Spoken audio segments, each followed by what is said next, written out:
Shalom. So we are in Genesis 41. 48. So he gathered up all the food of the 7 years which were in the land of Egypt and laid up the food in the cities. He laid up in every city the food of the fields which surrounded them.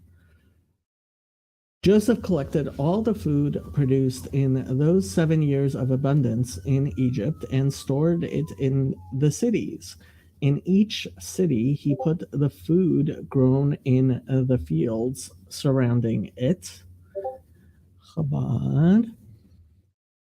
And he collected all the food of the 7 years that was in the land of Egypt, and he placed food in the cities. The food of the field surrounding the city he put within it.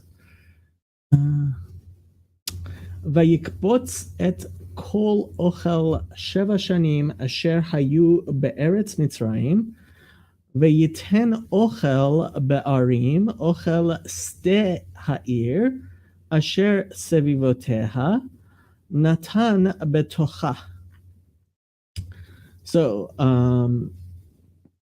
the root is kibbutz, just like a commune, to gather together. Kuf bet tzadik. Kol ochel, right? Everything that is for eating. Aleph chaf lamed is to eat. Yeah. Ochel is in construct form with sheva shanim, right? So kol ochel sheva shanim. It's one long construct chain. Asher hayu be'eretz Mitzrayim, in the land. Actually, there's no article in the vocalization, but that's kind of sort of because if there was an article, it should go on the last in the construct chain anyway. So it would, which would be Mitzrayim. So Vayiten, so he set Ochel Be'arim in the cities. And there is an article in the vocalizations. It's not underneath the bet because the ayin is a guttural. That's why. Ochel ste ha'ir, right? So again, construct chain, food of the fields of the city, right?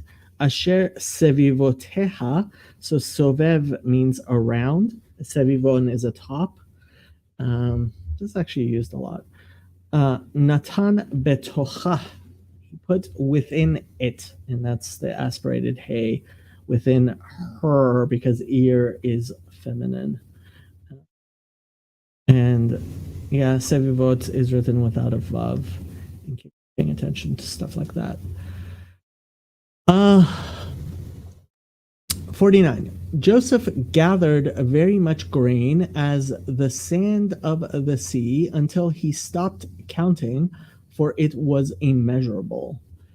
Joseph stored up huge quantities of grain like the sand of the sea. It was so much that he stopped keeping records because it was beyond measure. I should like that better. And Joseph gathered grain like the sand of the sea in great abundance until one stopped counting because there was no number. This is much more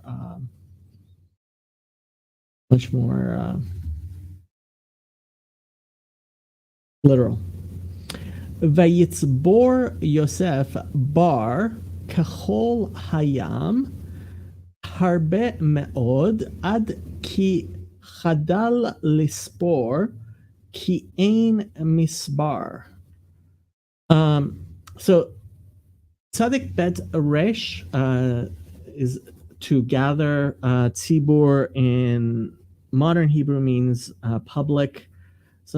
So a um, public phone would be called a telephone tziburi. Yosef Bar. Now, Bar here, it's kind of interesting because as I was actually talking to somebody else, it's this is the Hebrew bar, not the Aramaic bar, which means um, which means son, and so it borer, right, to clarify, to make clear, apparently comes from this winnowing, right? So bar is really picked through grain, I guess, or they're translating it as corn. It's sometimes translated as purity or something that's been purified. But yeah, this is wheat, not the chaff, basically.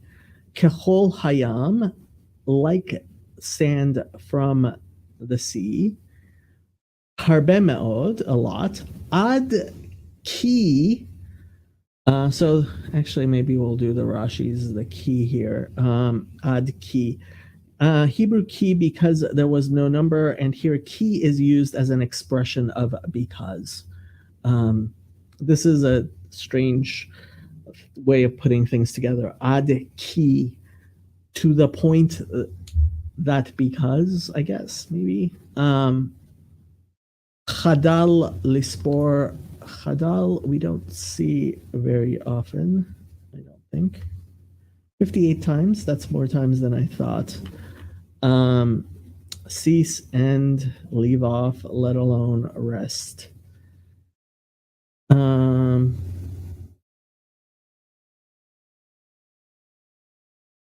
Yeah, to stop. Chadal lispor.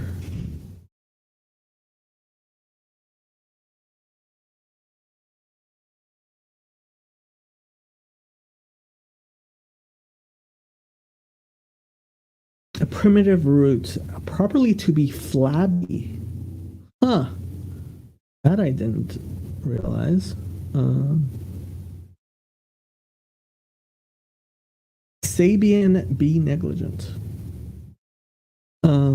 Yeah. So chadal lispor, to count.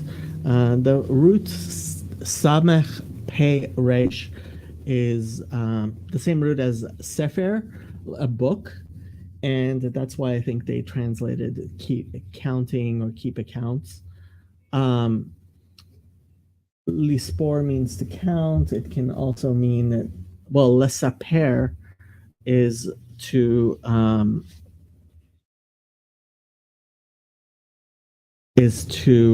recount, right? To tell over something. Yeah. Ki ein mispar, and obviously mispar comes from lispor. It's usually translated as number. In modern Hebrew, it is a number. So ki ein mispar, was not measurable. Yeah, that makes sense. But really, I mean, the way they did it, there was no number. Yeah, because it was beyond counting. Okay, verse 50. Hey, fluffy rabbit. Nice ribbit, sorry. Nice to see you. Yep. Okay. So verse 50.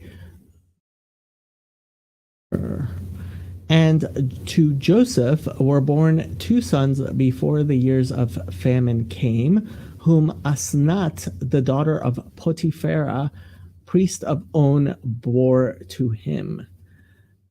Before the year of famine came, two sons were born to Joseph by Asnat, daughter of Potipharah, priest of On. And to Joseph were born two sons before the year of the famine set in, whom Asnat, the daughter of Potipharah, the governor of On, bore to him. Yosef yulad shnei avanim beterem tavo shnat hara'av asher yalda lo Asnat bat Potipharah kohen On. So yulad is they're saying passive perfect. Okay. Yulad passive perfect. So we can go here and see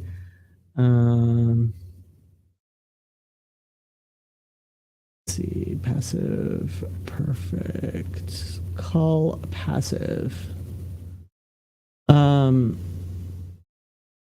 It is similar to and sometimes identified as the pual or hufal. Yeah, that's kind of how I understood it. There's some debate among scholars concerning all the verbs that are parsed as call passive, because they could also be identified as either a pual or a hofal. This distinction is not important for meaning or translation. Then why are you bothering? They call it the passive. I would just call it pual. Yulad, pual. Yeah. So yeah, one thing I don't like is when linguists make things too complicated, and I think this is one of those cases. Shnei banim, 2 sons, beterem tavo. So terem means before, and in a temporal sense. Tavo, so before came, and vo usually isn't written with above, but shnat hara'av, right? The year or years of famine. So it's obviously in a construct there. Shana becomes shanat because it's in construct. Asher yaldalo, which gave birth to for him Osnat bat Potipharah, Kohen On, and earlier in this chapter, Kohen, again, there was the debate. Does it mean priest? What exactly On is? Kohen, I like to translate it as a minister because it usually works as minister, but oftentimes it's translated as priest, but sometimes it's obvious that it's some sort of person in a position of power. Okay, 51. Joseph called the name of the firstborn Menashe, making forgetful. Menashe from Yush. Okay. For God had made me forget all my toil and all my father's house. Joseph named his firstborn Menashe. Menashe sounds like and may be derived from the Hebrew for forget, and said, it is because God has made me forget all my trouble and all my father's household. And Joseph named the firstborn Menashe, for God has caused me to forget all my toil and all my father's house. Let's look at the Hebrew.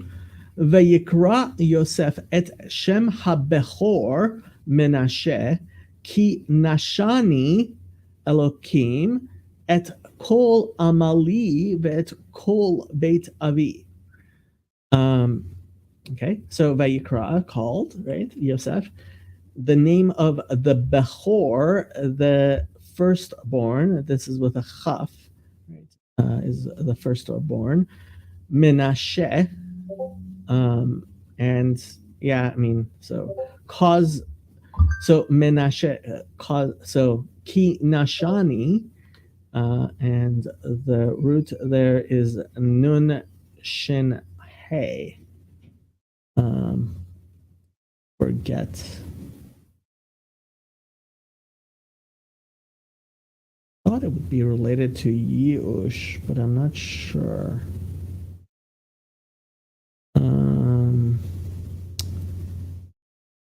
Get deprive, exact, a primitive root to neglect. Okay. I think Yush is, I think it's the same verb. I'm not sure though. I'm not sure. Elohim, obviously, here it's the divine use. At Kol Amali, all of my Ayin Mem Lamed is to toil, to do hard work. It's and toil is how it usually gets translated. Trouble, labor, toil. Yeah. Yeah, and it in Genesis that's I thought it was part of the curses. No. Oh, is it? I thought it was part of the curse of Adam, but apparently not.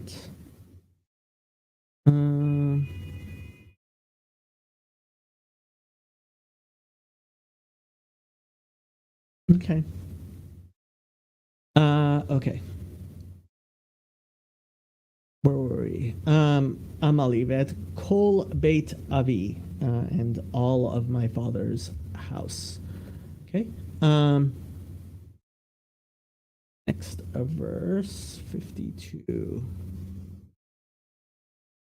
And the name of the second he called Ephraim, fruitfulness, they said, for God has caused me to be fruitful in the land of my affliction. I thought we discussed this already. The second son he called Ephraim. Sounds like twice fruitful. Yeah, I thought we discussed this already. Did we earlier? Or am I redoing? I thought we discussed Ephraim coming from the dual. Well, we'll talk about it again. And said, it is because God has made me fruitful in the land of my suffering. Now I'm wondering if we already did this. Well, if we did, it's good review. Where were we? Oh, you know what? I think we did it talking about other things. Maybe. Okay. Where were we? 51, 52. And the second one, he named Ephraim, for God had made me fruitful in the land of my affliction.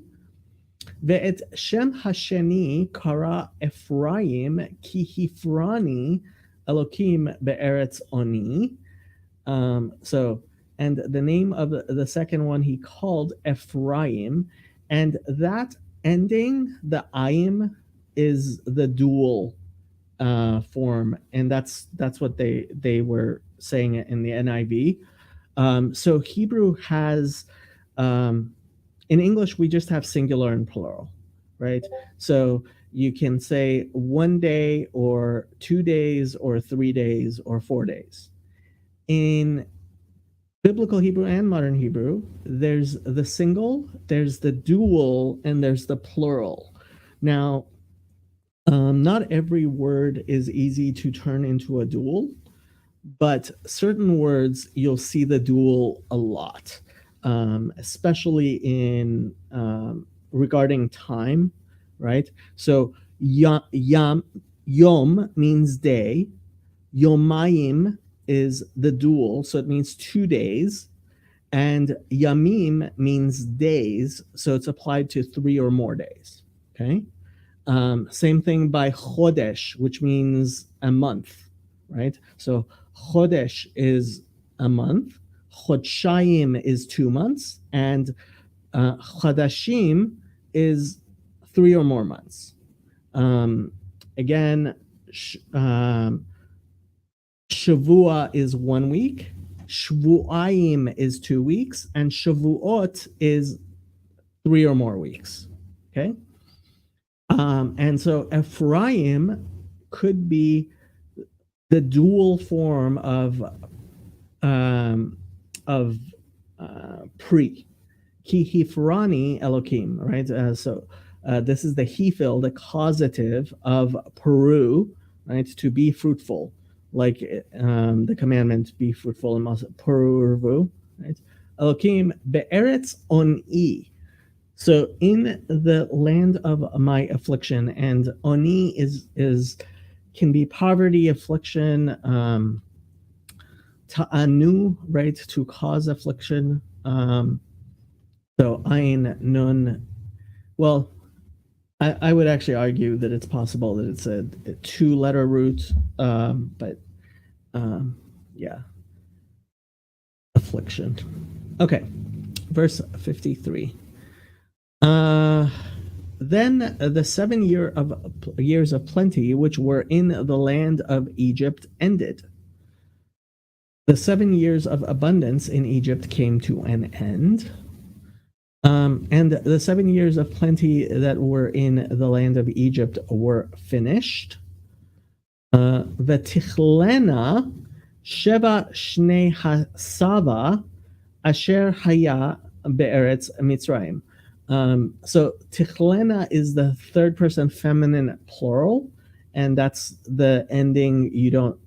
First of all, in modern Hebrew, it's almost never used, and in biblical Hebrew, you don't see it that much. But that is the plural feminine ending. And so again, we get into the question of two radical roots or 3 radical roots.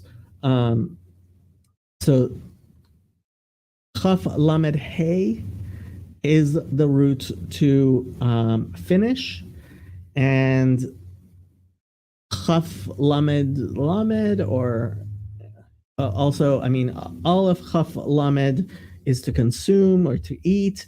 So you can see the relevance of this chaf lamed, and then it has different roots.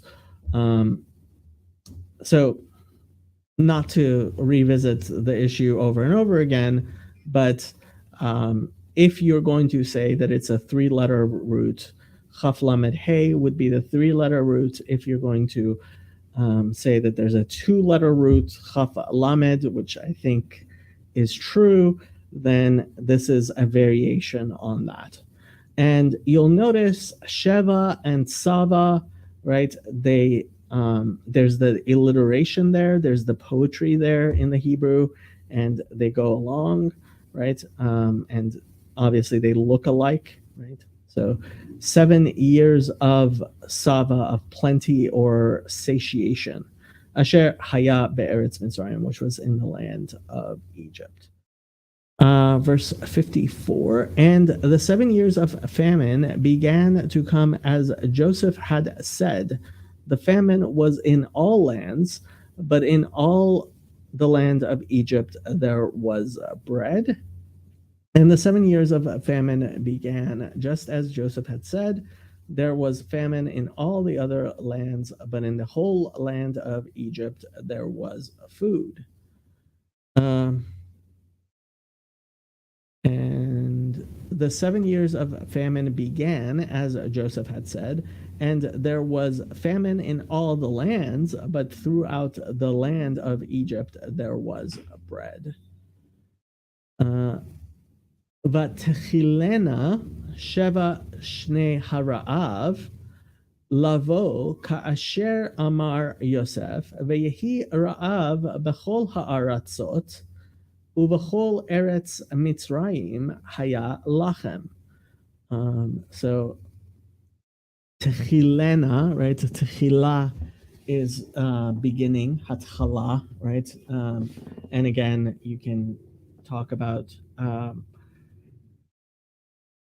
two radical stems or roots, or three radicals. Won't get into that too much, but Tehillah is a beginning. So, and began the 7 years of Ra'av, famine. So lavo, coming, right? Like Yosef said. Vayehi Ra'av, and so there was a famine. Bechol ha'aratzot, in all the lands. It's Bechol eretz Mitzrayim haya lachem. So in Egypt, in all of Egypt, there was bread, and lechem turns into lachem at the end of the sentence, just because it is at the end of the sentence. And lechem, bread is how it's usually translated. It can be more generally food. Okay, verse 55. So when all the land of Egypt was famished, the people cried to Pharaoh for bread. Then Pharaoh said to all the Egyptians, "Go to Joseph, whatever he says to you, do."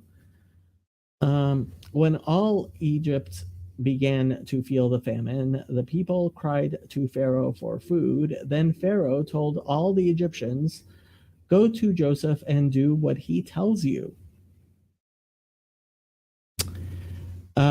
When the entire land of Egypt hungered, the people cried out to Pharaoh for bread. But Pharaoh said to all the Egyptians, "Go to Joseph, what he tells you, do." V'tir'av kol eretz Mitzrayim, v'yitz'ak ha'am el Paro, la lachem, v'yomer Paro l'chol Mitzrayim, Lechu el Yosef, asher yomar lachem ta'asu. Yeah, so but tir'av, right? So again, this is the same root, resh ayin bet, for famine or hunger. All of Egypt. Vayitz'ak, so tzadik ayin kuf is to cry out. Yeah, tza'ak, is to cry out, complain, maybe. Ha'am, the people. El Paro, to Pharaoh. La lachem, so for bread, right? And this is a kind of strange way of putting it, I guess. For bread. That's how you would translate it, but I'm not sure. If I saw the English, I would translate it back to Hebrew the way it is. Vayomer Paro lechol Mitzrayim lechu. So this is the command form. Go to Yosef. Asher yomar lachem, that which he tells you. It's ta'asu. You will do. This is in the future. It's not in the command form. Ein sin he, to do or to make.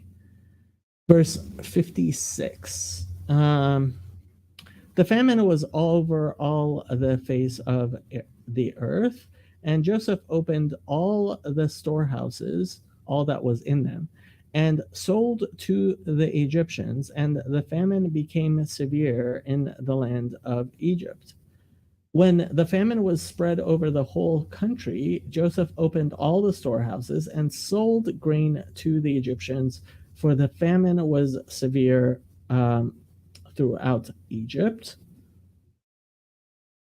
Now the famine spread all over all the face of the land, and Joseph opened all the storehouses in which there was grain, and he sold it to the Egyptians, and the famine intensified in the land of Egypt. והרעב היה על כל פני הארץ, ויפתח יוסף את כל אשר בהם. So it doesn't actually say in the storehouses. וישבור למצרים ויחזק הרעב בארץ מצרים. So the famine was on all of the land of Egypt, all the face of the land, al kol penei haaretz, and obviously face isn't literal here. Yeah. Vayiftach Yosef. So pet taf pet is to open.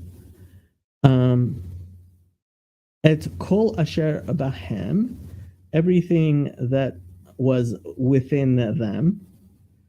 It doesn't say within what them, but storehouses make sense.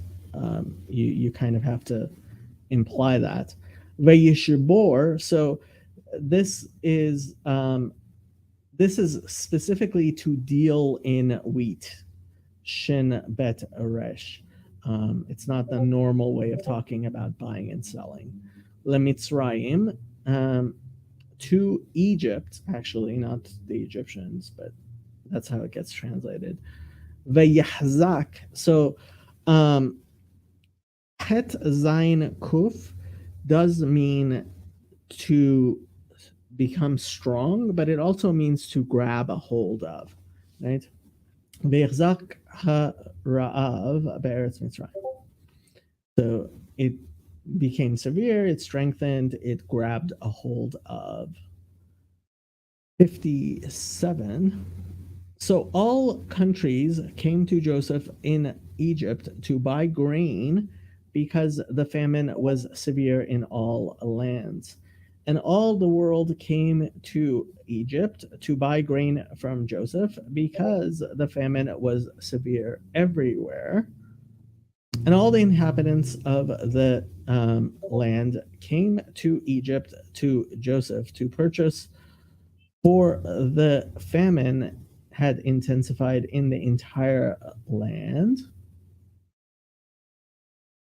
V'chol haaretz ba'u Mitzrayma lishbor el Yosef ki chazak hara'av b'chol haaretz. So, and v'chol haaretz, so all of the land, but so again, in English we say dogs are cute. In Hebrew we say dog is cute. So the fact that it's in the singular does kind of translate to plural. B'chol haaretz ba'u, so they came in plural, right? Ba'u. Mitzrayma, that hey at the end is not the feminine singular, that is the directional hey at the end. So towards Mitzrayim, into Egypt. Lishbor, again to deal in grain. El Yosef, onto Joseph, with Joseph, I guess. Ki chazak hara'av b'chol haaretz, like we had in the previous thing. I hope I'm not repeating something I did before, but that's not how I had it listed. Hey, Zion Lex showed up. This is sad. You don't even have 5 people watching. You're not even interesting enough to get the attention of at least 5 people. You are a very sad human being. Okay, I mean,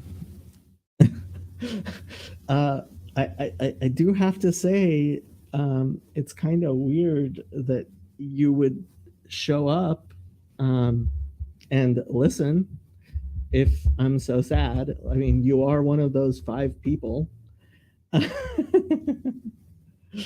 And he's repeating it. Yeah, we saw what you wrote. I mean, honestly,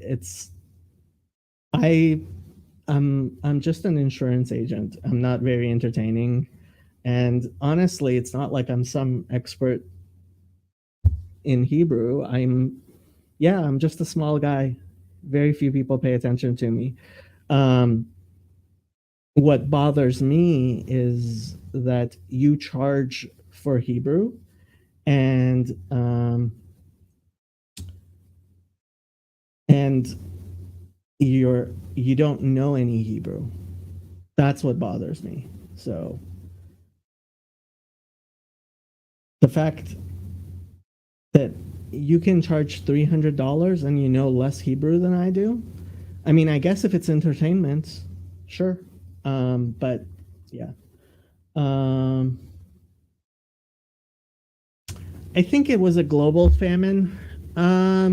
Honestly, I mean, as far as I'm concerned, it I guess it could have been Kol Ha'aratzot, but uh, it would be fine to me if it was just the surrounding lands to Egypt. That's not something I would find a thing. Um, Hi, can you zoom in? Oh, yes, I can, but well, we're kind of done. um,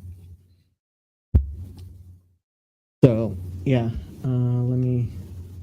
So I'll remember to do that in the future. How's this?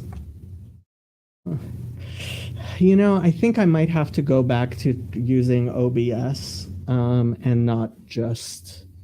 I might have to go back and do it on OBS. I was trying to use it. Um, I might have to figure something out because I I wish I could crop, and I can't really crop this, which is bothersome. I might end up using NDI. I'm not sure. Before I forget, Zephaniah 3:9. Ki az epoch el amim safa bera likro chulam beshem havaya leovdo shchem echad. So I will restore, right, to the people and again, like we had bar in this chapter, berura, likro chulam, so that they may all call in the name of the Tetragrammaton, leovdo, to serve him, shchem echad, with one shoulder together. Um, no wife, no kids at 40 years old. What a sad human being. Yeah, yeah, you're right.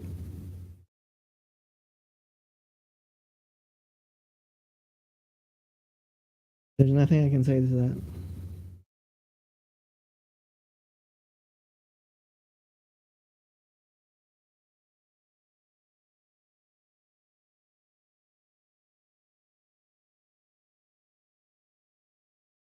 If you want to come on, Zion, you can.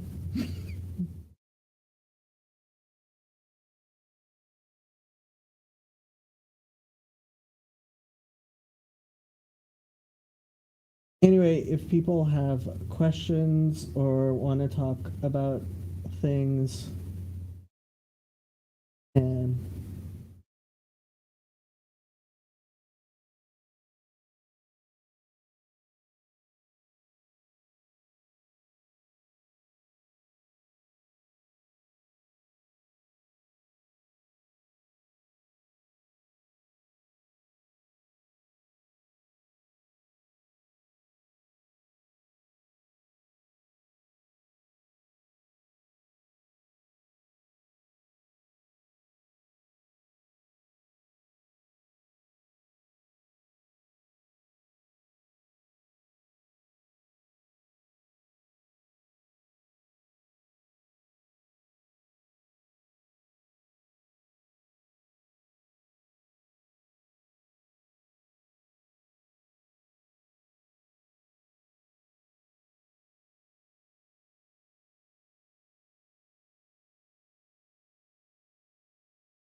I really do apologize for even responding to you. I truly understand why you're so obsessed with me now.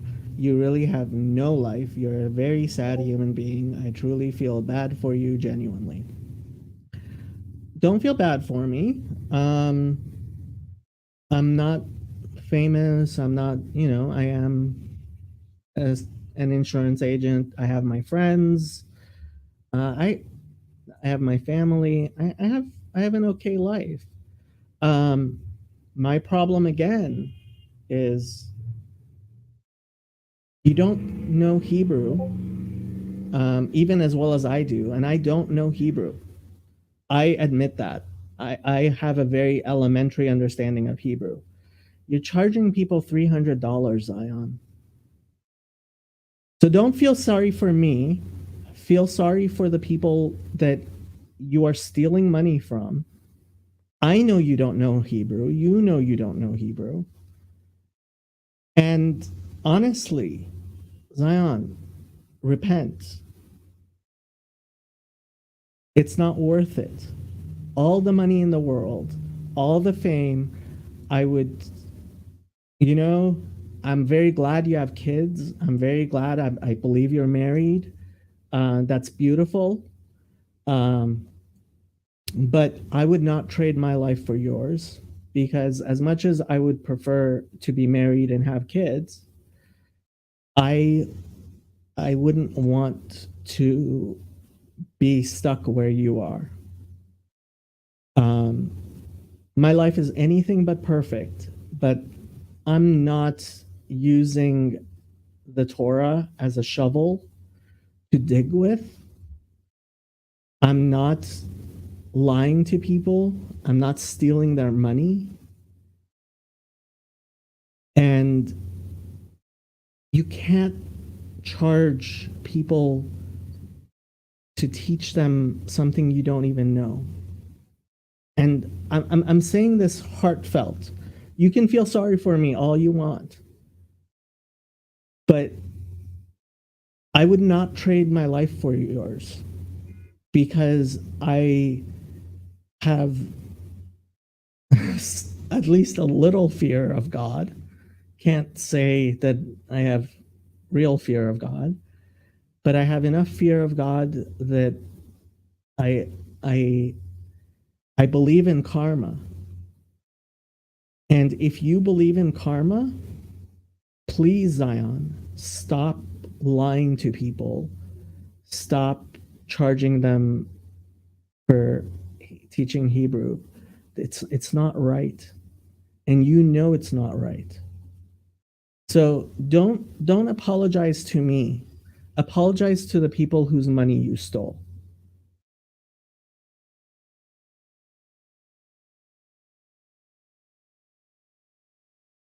No wife, no kids, what a sad life. Biblically speaking, you have the life of a cursed person. This is true. That's very nice of you, Ben. I don't know if I would say that. Um,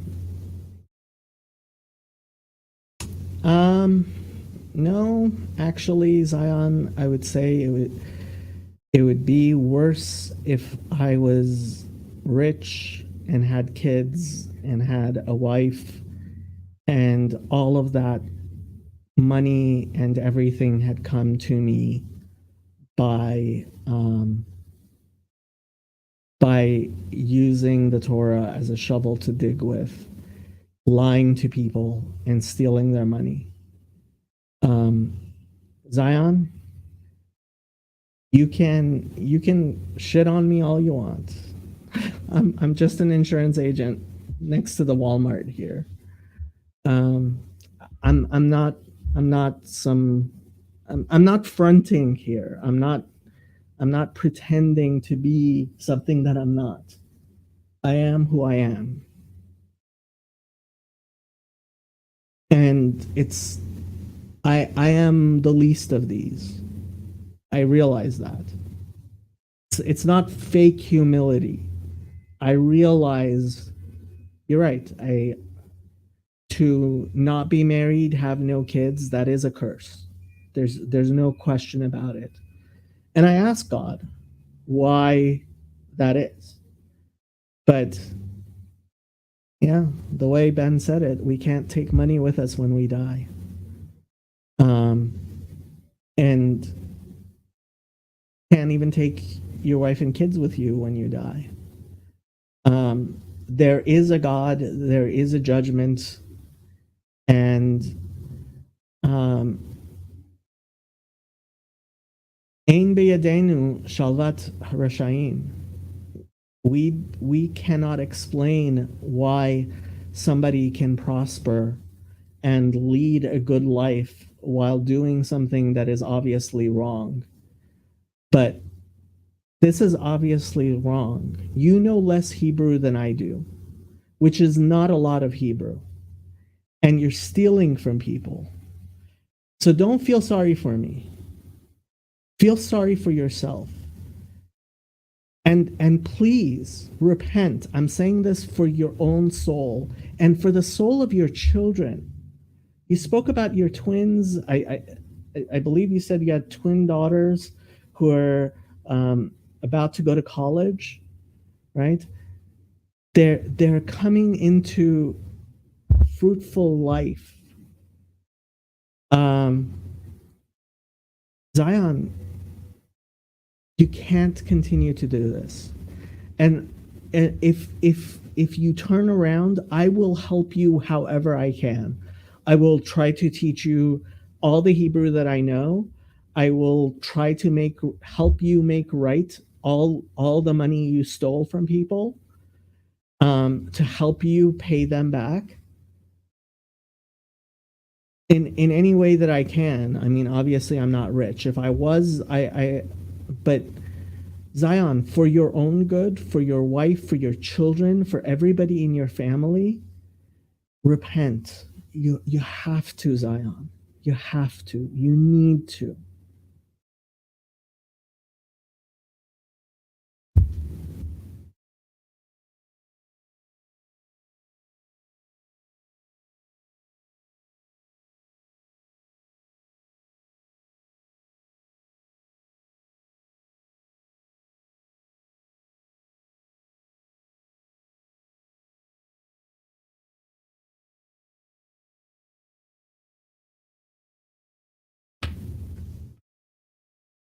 If anybody has specific verses they want to talk about or anything like that, let me know.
It's not biblical Hebrew. I mean, I don't know what he's teaching. I don't know where the curriculum is from. But obviously, I mean, he doesn't know. I mean, if you don't know Cole, really, if you read Cole as Call, like, that's, I mean, I I really don't know how. I mean, wow, if you can't tell the difference between kol and kal, right? And again, I mean, he doesn't know the most basic Hebrew. He can't, like, to instead of Mizrahi to say Mitzrahi, right? Like he doesn't know the most basic Hebrew. And to take people's money, honestly, Zion, you're asking for it. If you believe in God, you're asking God have mercy on your soul. You don't you This is not what you want to do with your life. Find something else. Go back to being an EMT. That is a pure and good way of doing your life. But man, Zion,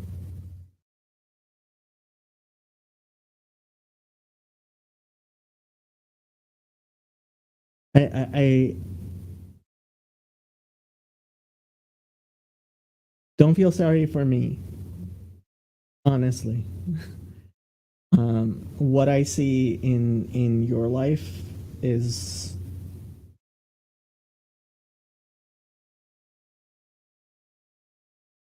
I feel sad for you, and I realize you think that makes me, um, but it's like, no.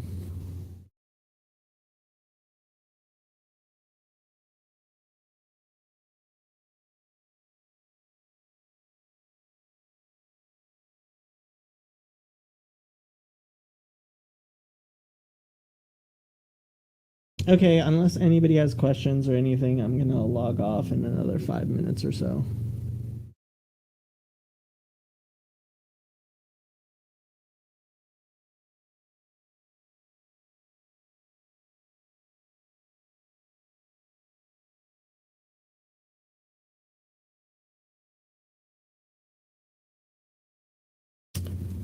Can I explain the ending of Jonah with the Kikayon? What is there to explain with the Kikayon?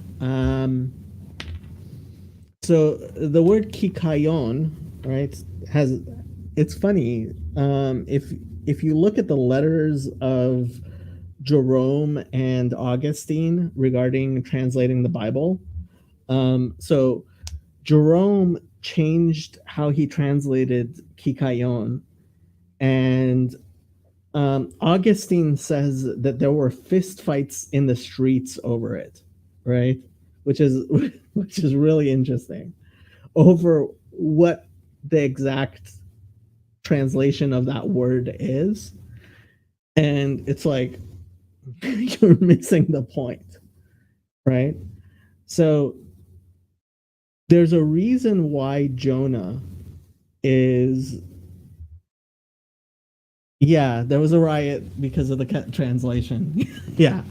Um, and so Jonah is actually the maftir, right? So generally, we don't have a maftir in the afternoon Torah readings, right? There isn't a, usually there isn't a section of the prophets that's read.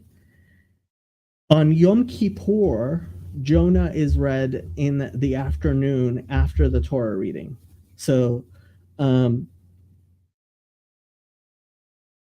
actually, let me look. Reading. Yom Kippur.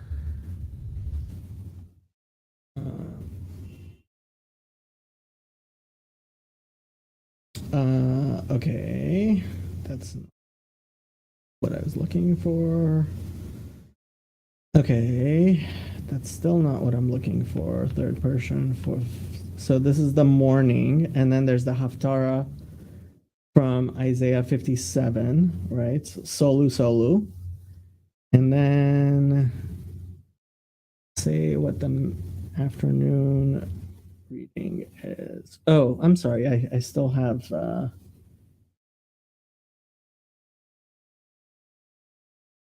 Um, reading Yom Kippur afternoon.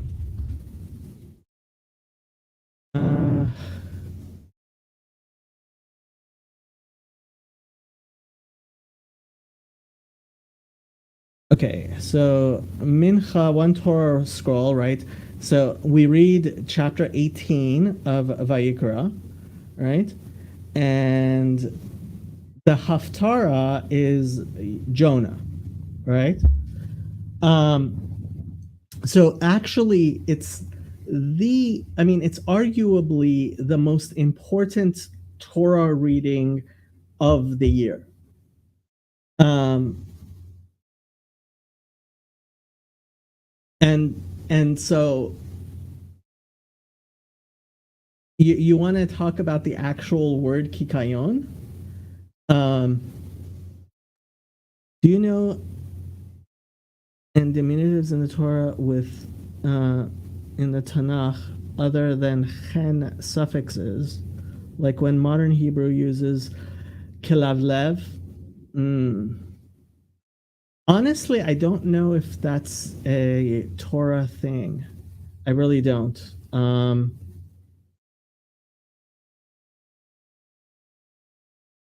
You mean like chonen? Oh, huh. I really don't know. I mean, kikayon. Let's see what it says about kikayon. So Jonah. Uh,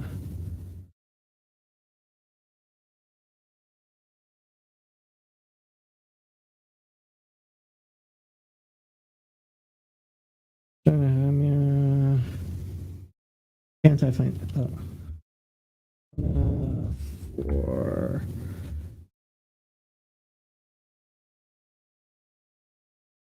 six. Kikayon. There we go. So let's see what they say. Compare Assyrian Kukanitum, a garden plant, usually ricinus, castor oil. Compare Diascor, Kiki, Egyptian, Talmud Shemen Kik.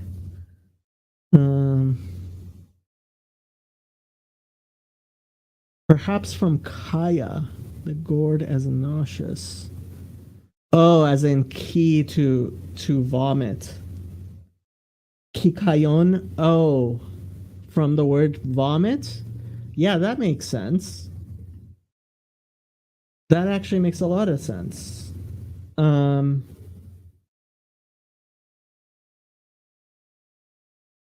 Kikayon as something that causes you to vomit. Interesting. They're saying possibly from kalal to, which is to curse. I mean, it is apparently so. The ricinus, I think I looked up ricinus before, and it is something that's used, castor oil, right, to cause people to vomit. Medicinal use. Castor oil has many uses in medicine. An alcoholic extract of the leaf was shown to protect liver from damage. At high doses, it can kill.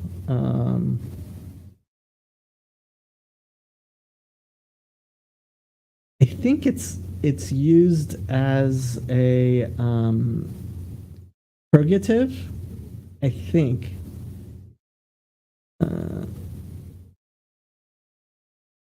And it is. I mean, apparently it's a thing. So I don't know. I don't know what you want to say about the word kikayon itself, because I mean, I'm guessing you're thinking. You're thinking Jesus says that all they will be given is a sign, is the sign of Jonah, and I think that is the kikayon, but what exactly that means, that's a question. I meant that the wording is strange, that he wanted to die because of the plant that was taken away. but it seems he already wanted to die in the beginning of the book. Um, well, so Jonah, the traditional understanding is that Jonah, in his prophecy, was able to see the Babylonian captivity, and he knew that the Babylonian captivity was going to happen, right?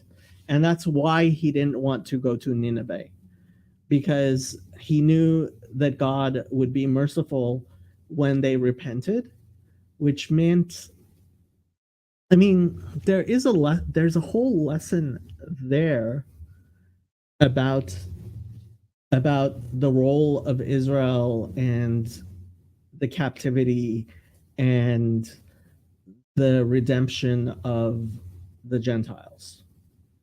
There's definitely a story there, right? Um,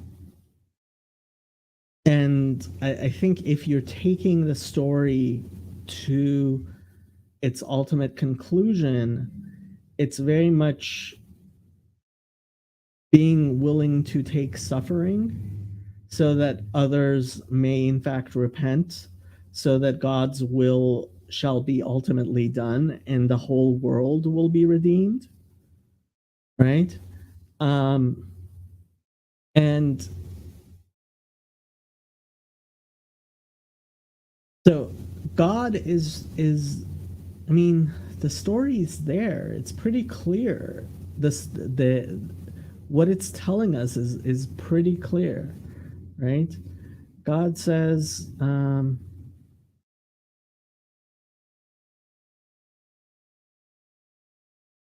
"Haitev chara lacha al hakikayon, vayomer haitev chara li ad mavet," unto death. And God says, "Ata chasta," you had pity, ches, right? You cared about al hakikayon, asher lo amalta bo, which you did not toil for, velo gidalta, and you did not make it grow, right? Shebin laila haya uvin laila avad, that in one day it was made and in one day it went away. Va'ani lo achos, and I should not have pity, care, al ninveh ha'ir hagadola, the great city, asher yesh ba harbe mishtayim esre shtem esre ribo. There's more than however you want to translate ribo, 12, more than 12 ribo, however you want to translate ribo, 10,000. Okay. Adam, people, asher lo yada bein yamino l'smalo, who do not know between their left and right, uvehema rabba, and many animals. I mean, I think it's pretty clear. Um,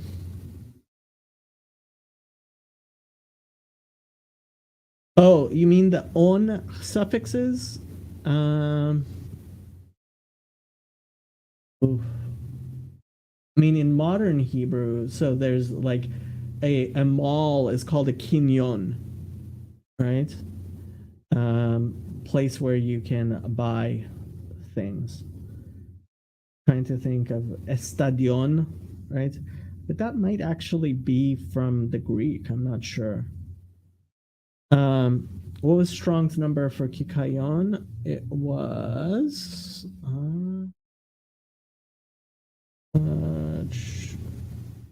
where were we?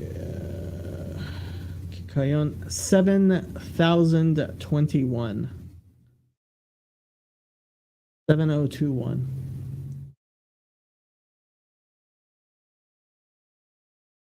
Yeah, I really don't know if that construction is from the biblical Hebrew. I really don't know. No problem.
Other doubling of letters to other for other roots. Well, there's the stem pilpel.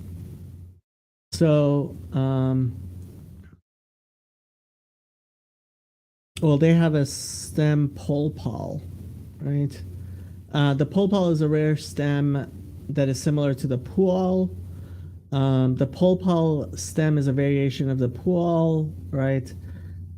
So they use it for calcal, and I think there's the stem pilpal, right? Is a variation of the PL, and again they're using it for kilcal. Um, Isaiah 22, 22:5, mekarker, right? To break down, mekarker.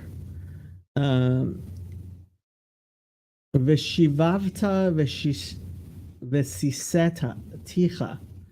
Ezekiel 39:2.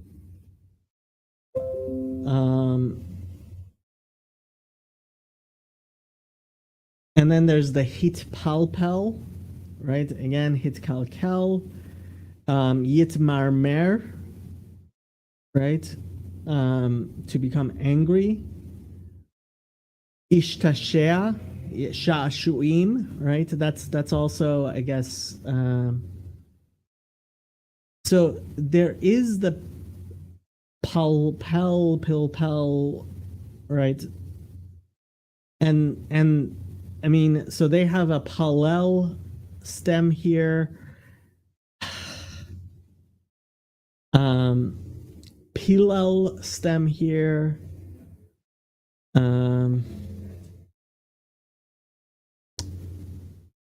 So I don't know. Polal. I don't know. Polel. I don't know what to tell you.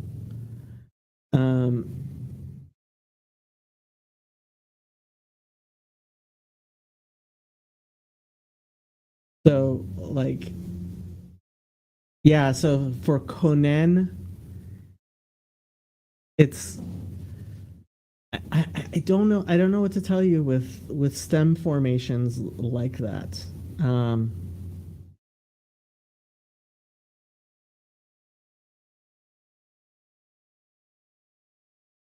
Yeah. So the rare, well, Hishtafel I don't think is actually a thing. So they have Hitpalpel, Hitpoel, Hitpolel, Hitpaal, Hothpaal. They say Nitpael, Palel, Pealel, Pilel, Pilpel, Poal, Poel, Polal, Polel, Polpal, Pulal, Passive, and Tfil.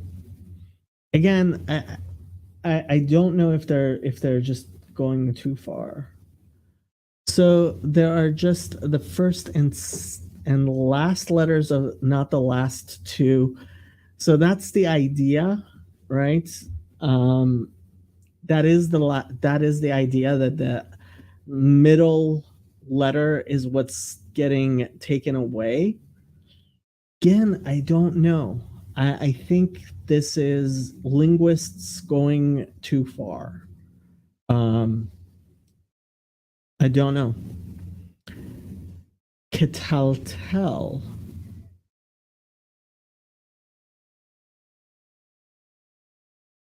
Well, I mean, if you're doing a katal, their idea would be that the tet would actually be what goes away. That's what the linguists seem to be saying. I'm just not sure. I'm just not sure. I just don't know.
Okay, I didn't think there was a Cataltel type, but wanted to make sure. Sure.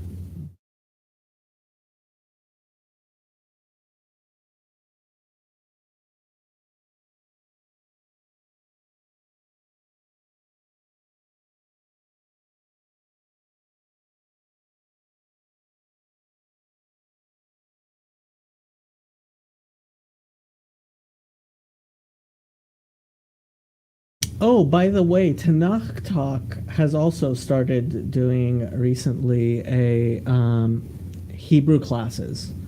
So that was I only looked at it a little bit, and they didn't seem to actually start. It was just kind of like an announcement.